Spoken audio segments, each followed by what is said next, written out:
Good afternoon, President King, Pro Tem Merv Bennett, and members of council. We're passing around a letter. Are you doing that, Sarah? A letter that I want to put up and then read to council, just make a couple of comments. And just to reiterate, since council is going to discuss the stormwater IGA today, just to reiterate a couple of comments or items that are important to him.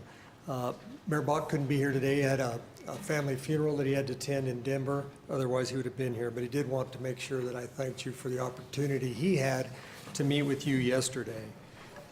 Just to go look at item 1 there regarding the proposed intergovernmental agreement with the county, Green Mountain Falls, Manitou Springs, and Fountain, which you're going to vote on today. The mayor again respectfully asked that you make all of the changes that he suggested in his July 31 and August 10 letters to you and the red line version of the intergovernmental agreement that's attached to his August 10th letter.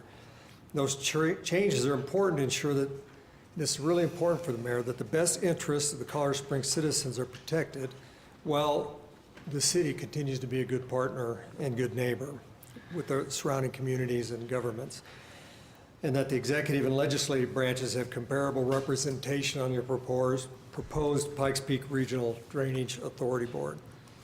And while council doesn't have direct control over the ballot language, you certainly have influence over that.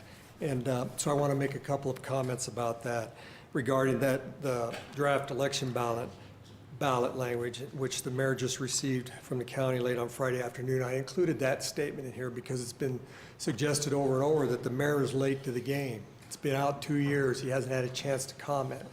But these documents are work in progress. In fact, council later today is going to work on the IGA some more, as it worked yesterday, and we got this morning received an updated version from the county. So I wanted to make the point that it's not fair to say that he's had 2 years to work on this, that everybody has been working collectively over those 2 years, and we're still working on trying to come up with the right language. And it's our position that, as presented yesterday, that ballot language, some of the wording is confusing. I think that's been agreed to by most everybody, but it's crucial that the Colorado Springs citizens clearly understand that language and what they're going to vote on, and that transparency is paramount on this issue.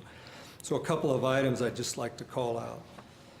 The estimated annual fee that's to be added to the county property tax bill for a typical property owner, including residential, commercial, schools, churches, human services, organizations, and military installations. What we would suggest here is that we would ask the county to include as an attachment to the ballot issue the proposed fee schedule. And then the authority will have the ability to increase the annual fee at its discretion by passing Tabor. So better yet, we'd rather substitute that only a subsequent vote of the people can result in a fee increase.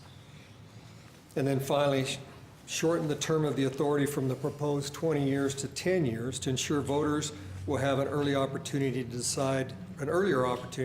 decide whether to make changes in the authority, similar to what council did previously with the Pikes Peak Rural Transit Authority. And again, thank you, President, for allowing me to get up and speak. And it's respectfully that all of the above changes are essential in order for Mayor Bach to support the November ballot issue. Thank you, sir. Okay, any comments or? Okay, Fred.